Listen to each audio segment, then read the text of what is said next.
तुमच्याही केसांमध्ये डॅन्ड्रफ आहे आणि तरी देखील तुम्ही केसांना तेल लावण्याची जर चूक करत असाल तर असं अजिबात करू नका. आणि आजची ही केस नीट ऐका.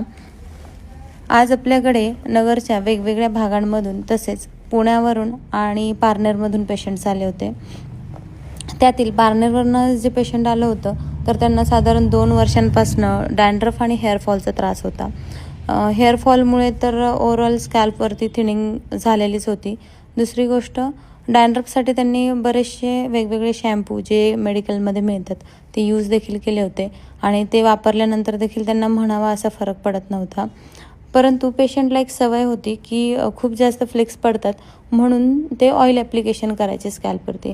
खरं तर डॅन्ड्रफ हा मॅलेसेसिया नावाच्या बुरशीमुळे होत असतो आणि या बुरशीचं तेल हे खाद्य असतं. म्हणून डॅन्ड्रफ झाला आहे, खूप स्काल्प कोरडा वाटतो आहे आणि तुम्ही तेलाचं ॲप्लिकेशन करताय तर ते या बुरशीसाठी खाद्यासारखं काम करतं आणि मग डॅन्ड्रफ कमी व्हायचं सोडून तो वाढतच जातो.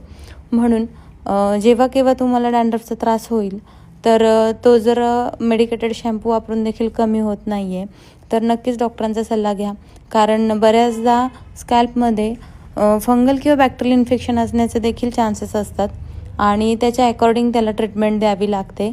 तर नगरकर, तुम्हाला देखील हेअरफॉल, डॅन्ड्रफ आणि टक्कल यांसारख्या समस्या असतील तर वेद हॉस्पिटलला एकदा नक्की व्हिजिट करा. थँक्यू.